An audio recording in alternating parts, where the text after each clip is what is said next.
शांति। आज बाबा के 14 तारीख के महावाक्य हैं। बाबा ने आज कहा, मीठे बच्चे, बाप की श्रीमत पर चलकर अपना श्रृंगार करो। पर चिंतन से अपना श्रृंगार मत बिगाड़ो। टाइम वेस्ट न करो। प्रश्न बाबा ने पूछा, तुम बच्चे बाप से भी तीखे जादूगर हो, कैसे? उत्तर में बाबा ने कहा, यहाँ बैठे बैठे तुम इन लक्ष्मी नारायण जैसा अपना श्रृंगार कर रहे हो। यहाँ बैठे अपने आप को चेंज कर रहे हो, यह भी जादूगरी है। सिर्फ अल्फ को याद करने से तुम्हारा श्रृंगार हो जाता। कोई हाथ पांव चलाने की भी बात नहीं, सिर्फ विचार की बात है। योग से तुम साफ, स्वच्छ और शोभनिक बन जाते हो। तुम्हारी आत्मा और शरीर कंचन बन जाता है। यह भी कमाल है ना। ओम शांति। रूहानी जादूगर बैठ रूहानी बच्चों को, जो बाप से भी तीखे जादूगर हैं, उन्हों को समझाते हैं। तुम यहाँ क्या कर रहे हो? यहाँ बैठे बैठे कोई चुरपुर नहीं, बाप अथवा साजन सजनियों को युक्ति बता रहे। साजन कहते हैं, यहाँ बैठे क्या करते हो? अपने को तुम ऐसे लक्ष्मी नारायण मिसल श्रृंगार रहे हो। कोई समझेंगे तुम यहाँ सब बैठे हो, फिर नंबरवार पुरुषार्थ अनुसार तो हो ही ना। बाप कहते हैं, ऐसे श्रृंगारे हुए बनना है। तुम्हारी एम ऑब्जेक्ट ही यह है, भविष्य अमरपुरी के लिए। यहाँ बैठे हुए तुम क्या कर रहे हो? पैराडाइज के श्रृंगार के लिए पुरुषार्थ कर रहे हो। इसको क्या कहें? यहाँ बैठे हुए अपने को चेंज कर रहे हो। उठते बैठते चलते बाप ने एक मन मनाभव की चाबी दे दी है। बस एक सिवाय इसके और कोई भी फालतू बातें सुन सुनाकर टाइम वेस्ट मत करो। तुम अपने ही श्रृंगार में लगे रहो। दूसरा करता है या नहीं, इसमें तुम्हारा क्या जाता है? तुम अपने पुरुषार्थ में रहो। कितनी समझ की बातें हैं। कोई नया सुनेगा तो जरूर वंडर खाएगा। तुम्हारे में कोई तो अपना श्रृंगार कर रहे हैं, कोई तो और ही बिगाड़ रहे। पर चिंतन आदि में टाइम वेस्ट करते रहते हैं। बाप बच्चों को समझाते हैं, तुम सिर्फ अपने को देखो कि हम क्या कर रहे हैं। बहुत छोटी युक्ति बताई है। बस एक ही अक्षर है, मन मनाम। तुम यहाँ बैठे हो, परंतु बुद्धि में है कि सारी सृष्टि का चक्र कैसे फिरता है। अभी फिर से हम विश्व का श्रृंगार कर रहे हैं। तुम कितने पद्मा पदम भाग्यशाली हो। यहाँ बैठे बैठे तुम कितना कार्य करते हो। कोई हाथ पांव तो चलाने की बात ही नहीं है, सिर्फ विचार की बात है। तुम कहेंगे, हम यहाँ बैठे ऊंच से ऊंच विश्व का श्रृंगार कर रहे हैं। मन मनाभव का मंत्र कितना ऊंच है। इस योग से ही तुम्हारे पाप भस्म होते जाएंगे और तुम साफ बनते बनते फिर कितने शोभनिक हो जाएंगे।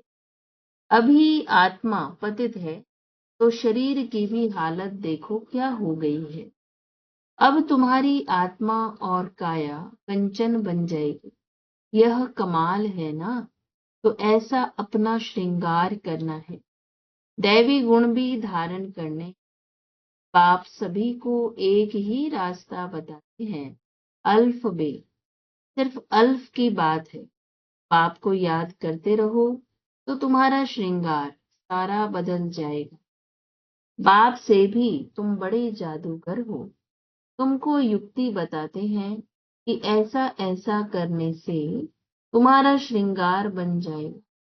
अपना श्रृंगार न करने से तुम मुफ्त अपने को नुकसान पहुंचाते हो। इतना तो समझते हो, हम भक्ति मार्ग में क्या क्या करते थे। सारा श्रृंगार ही बिगाड़ कर क्या बन गए हो। अब एक ही अक्षर से, पाप की याद से तुम्हारा श्रृंगार होता है। बच्चों को कितनी अच्छी रीति समझाकर फ्रेश करते हैं। यहाँ बैठे तुम क्या करते हो? याद की यात्रा में बैठे हो। अगर कोई का ख्याल और तरफ होगा तो श्रृंगार थोड़ी होगा।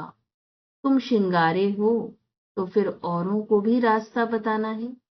बाप आते हैं ऐसा श्रृंगार बनाने। कमाल शिव बाबा आपकी। आप हमारा कितना श्रृंगार करते हो। उठते बैठते चलते हमको अपना श्रृंगार करना है।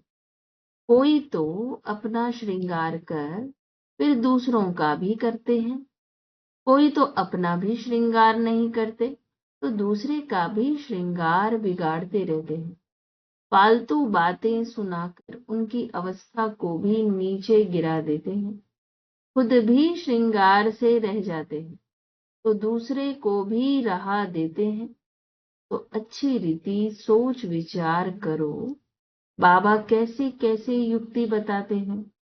भक्ति मार्ग के शास्त्र पढ़ने से यह युक्तियां नहीं आती।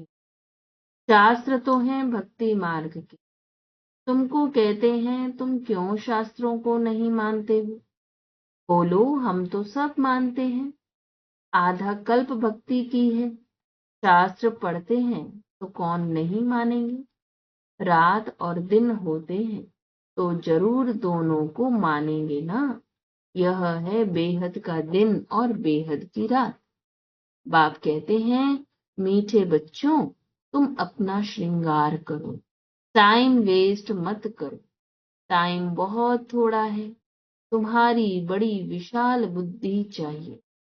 आपस में बहुत प्रेम होना चाहिए। टाइम वेस्ट नहीं करना चाहिए क्योंकि तुम्हारा टाइम तो बहुत वैल्यूएबल है।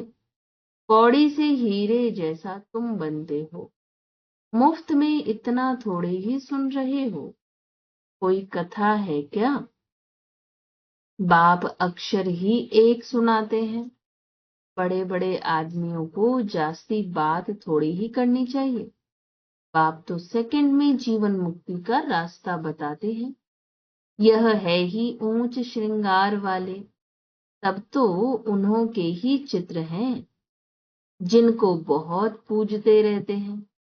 जितना बड़ा आदमी होगा उतना बड़ा मंदिर बनाएंगे, बड़ा श्रृंगार करेंगे।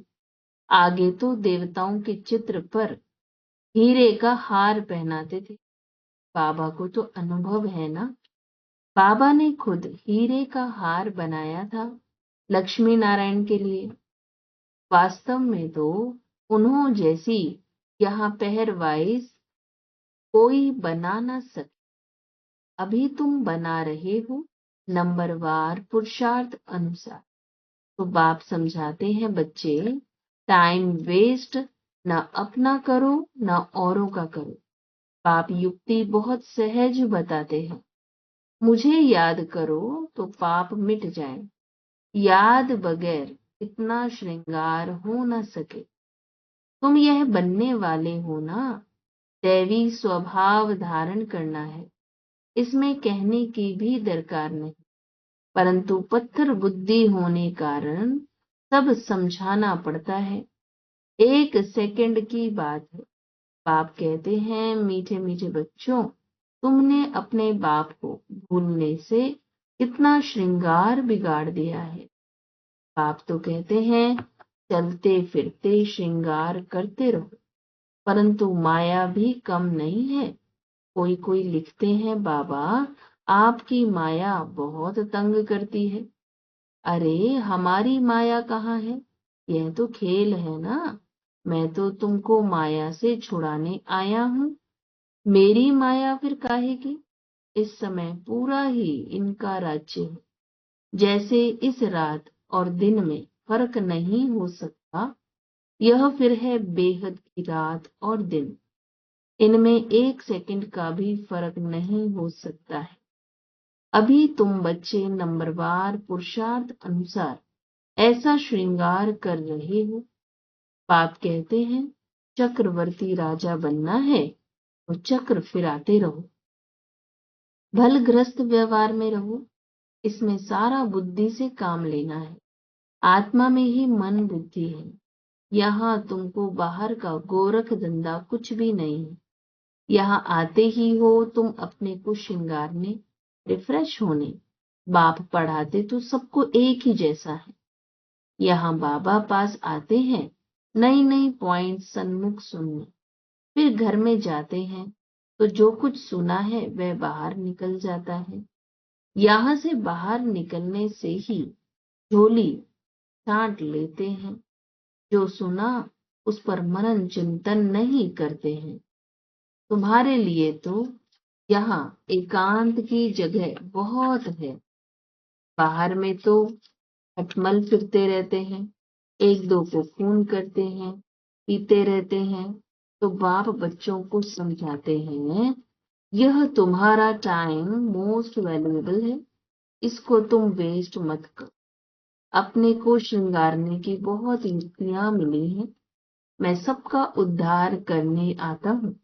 मैं आया हूँ तुमको विश्व की बादशाही देने। तो अब मुझे याद करो, टाइम वेस्ट मत करो। काम काज करते भी बाप को याद करते रहो। इतनी ढेर सब आत्माएं आशिक हैं एक परम पिता परमात्मा माशूक की।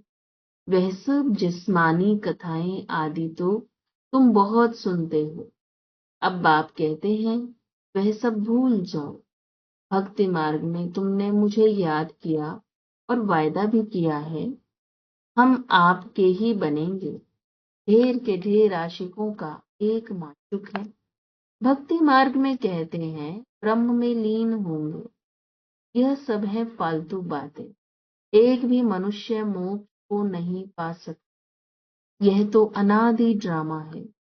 इतने सब एक्टर्स हैं, इसमें जरा भी फर्क नहीं हो सकता है। बाप कहते हैं सिर्फ एक अल्फ को याद करो तो तुम्हारा यह श्रृंगार हो जाएगा। अभी तुम यह बन रहे हो। स्मृति में आता है अनेक बार हमने यह श्रृंगार किया है। कल्प कल्प बाबा आप आएंगे, हम आपसे ही सुनेंगे। कितनी गुह्य गुह्य पॉइंट्स हैं। बाबा ने युक्ति बहुत अच्छी बताई है। वारी जाऊं ऐसे बाप आशिक माशुक भी सब एक जैसे नहीं होते। यह तो सभी आत्माओं का एक ही माशुक है। जिस्मानी कोई बात नहीं, परंतु तुम्हें संगम युग पर ही बाप से यह युक्ति मिलती है। कहाँ भी तुम जाओ, खाओ पियो घूमो फिरो नौकरी करो, अपना श्रृंगार करते रहो। आत्माएं सब एक माशुक की आशिक है। बस उनको ही याद करते रहो। कोई कोई बच्चे कहते हैं हम तो 24 घंटे याद करते रहते हैं, परंतु सदैव तो कोई भी कर नहीं सकते हैं। बहुत में बहुत 2-2.5 घंटे तक। जास्ती अगर लिखें तो बाबा मानता नहीं, दूसरे को स्मृति दिलाते नहीं। तो कैसे समझे तुम याद करते हो? क्या कोई डिफिकल्ट बात है? कोई इसमें खर्चा है? कुछ भी नहीं। बस बाबा को याद करते रहो तो तुम्हारे पाप कट जाएं। दैवी गुण भी धारण करने हैं। अतीत कोई शांति धाम व सुख धाम में जा न सके। बाप बच्चों को कहते हैं अपने को आत्मा भाई भाई समझो। 84 जन्मों का पाठ अभी पूरा होता है। यह पुराना चोला छोड़ने का है। ड्रामा देखो कैसा बना हुआ है। तुम जानते हो नंबरवार पुरुषार्थ अनुसार। दुनिया में तो कोई कुछ भी समझते नहीं। हर एक अपने से पूछे कि हम बाप की मत पर चलते हैं। चलेंगे तो श्रृंगार भी अच्छा होगा। एक दो को उल्टी बातें सुनाकर अथवा सुनकर अपना श्रृंगार भी बिगाड़ देते हैं तो दूसरे का भी बिगाड़ देते। बच्चों को तो इसी धुन में लगा रहना है कि हम ऐसे श्रृंगारधारी कैसे बने। बाकी तो जो कुछ है वह ठीक है, सिर्फ पेट के लिए रोटी आराम से मिले। वास्तव में पेट जास्ती नहीं खाता। भल तुम सन्यासी हो परंतु राजयोगी हो, न बहुत ऊंचा न नीचा। खाओ भल परंतु ज्यादा हिल न जाओ, आदत न पड़ जाए। यही एक दो को याद दिलाओ। शिव बाबा याद है, वर्षा याद है, विश्व की बादशाही का श्रृंगार याद है। विचार करो, यहाँ बैठे बैठे तुम्हारी क्या कमाई है। इस कमाई से अपार सुख मिलना है, सिर्फ याद की यात्रा से, और कोई तकलीफ नहीं। भक्ति मार्ग में मनुष्य कितने धक्के खाते हैं। अभी बाप आए हैं श्रृंगार में, तो अपना अच्छी रीति ख्याल करो। भूलो मत, माया भुला देती है, फिर टाइम बहुत वेस्ट करते हैं। तुम्हारा तो ये बहुत वैल्यूएबल टाइम है। पढ़ाई की मेहनत से मनुष्य क्या से क्या बन जाते हैं। बाबा तुमको और कोई तकलीफ नहीं देते हैं, सिर्फ कहते हैं मुझे याद कर। कोई भी किताब आदि उठाने की दरकार नहीं। बाबा कोई किताब उठाता है क्या? बाप कहते हैं मैं आकर इस प्रजापिता ब्रह्मा द्वारा एडॉप्ट करता हूँ। प्रजापिता है ना, तो इतनी कुख वंशावली प्रजा कैसे होगी। बच्चे एडॉप्ट होते हैं। वर्षा बाप से मिलना है, बाप ब्रह्मा द्वारा एडॉप्ट करते हैं, इसलिए उनको मात पिता कहा जाता है। यह भी तुम जानते हो, बाप का आना बड़ा एक्यूरेट है। एक्यूरेट टाइम पर आते हैं, एक्यूरेट टाइम पर जाएंगे। दुनिया की बदली तो होनी ही है। अभी बाप तुम बच्चों को कितनी अकल देते हैं। बाप की मत पर चलना है। स्टूडेंट जो पढ़ते हैं वही बुद्धि में चलना है। तुम भी यह संस्कार ले जाते हो। जैसे बाप में संस्कार है, वैसे तुम्हारी आत्मा में भी यह संस्कार भरते हैं। फिर जब यहाँ आएंगे तो वही पाठ रिपीट होगा। नंबरवार पुरुषार्थ अनुसार आएंगे। अपने दिल से पूछो कितना पुरुषार्थ किया है। अपने को श्रृंगारने का टाइम कहाँ वेस्ट तो नहीं किया है। बाप सावधान करते हैं, वाहियात बातों में कहाँ भी टाइम न गंवाओ। बाप की श्रीमत याद रखो, मनुष्य मत पर न चलो। तुमको यह पता थोड़ी था कि हम पुरानी दुनिया में हैं। बाप ने बनाया है, बताया है कि तुम क्या थे। इस पुरानी दुनिया में कितने अपार दुख हैं। यह भी ड्रामा अनुसार पाठ मिला हुआ है। ड्रामा अनुसार अनेकानेक विघ्न भी पड़ते हैं। बाप समझाते हैं बच्चे, यह ज्ञान और भक्ति का खेल है, वंडरफुल ड्रामा है। इतनी छोटी आत्मा में सारा पाठ अविनाशी भरा हुआ है, जो बजाती ही रहती। अच्छा, मीठे मीठे सिक्के लदे बच्चों प्रति माता पिता बाप दादा का याद प्यार और गुड मॉर्निंग। रूहानी बाप की रूहानी बच्चों को नमस्ते। हम रूहानी बच्चों की रूहानी बाप दादा को याद प्यार गुड मॉर्निंग, नमस्ते नमस्ते नमस्ते। धारणा के लिए मुख्य सार है, दूसरी सब बातों को छोड़ इसी धुन में रहना है कि हम लक्ष्मी नारायण जैसा श्रृंगारधारी कैसे बने। अपने से पूछना है कि हम श्रीमत पर चलकर मन मनाभव की चाबी से अपना श्रृंगार ठीक कर रहे हैं। उल्टी सुल्टी बातें सुनकर व सुनाकर श्रृंगार बिगाड़ते तो नहीं हैं। आपस में प्रेम से रहते हैं। अपना वैल्यूएबल टाइम कहीं पर वेस्ट तो नहीं करते हैं। दैवी स्वभाव धारण किया है। वरदान है, व्यर्थ संकल्पों के कारण को जानकर उन्हें समाप्त करने वाले समाधान स्वरूप भव। व्यर्थ संकल्प उत्पन्न होने के मुख्य दो कारण हैं। पहला अभिमान और दूसरा अपमान। मेरे को कम क्यों, मेरा भी ये पद होना चाहिए, मेरे को भी आगे करना चाहिए। तो इसमें या तो अपना अपमान समझते हो या फिर अभिमान में आते हो। नाम में, मान में, शान में, आगे आने में, सेवा में अभिमान या अपमान महसूस करना, यही व्यर्थ संकल्पों का कारण है। इस कारण को जानकर निवारण करना ही समाधान स्वरूप बनना है। स्लोगन है, साइलेंस की शक्ति द्वारा स्वीट होम की यात्रा करना बहुत सहज है। आज का अव्यक्त इशारा है, वर्तमान विश्व में चारों ओर इच्छाएं बढ़ रही हैं। इच्छाओं के वश आत्माएं परेशान हैं। इसलिए आप बच्चे अपने बेहद की वैराग्य वृत्ति द्वारा उन आत्माओं में भी वैराग्य वृत्ति फैलाओ। आपकी वैराग्य वृत्ति के वायुमंडल के बिना आत्माएं सुखी शांत बन नहीं सकती, परेशानी से छूट नहीं सकती। जब आप बच्चों की स्थिति इच्छा मात्रम अविद्या की होगी, तब जय जयकार और हाहाकार होगी। ओम शांति।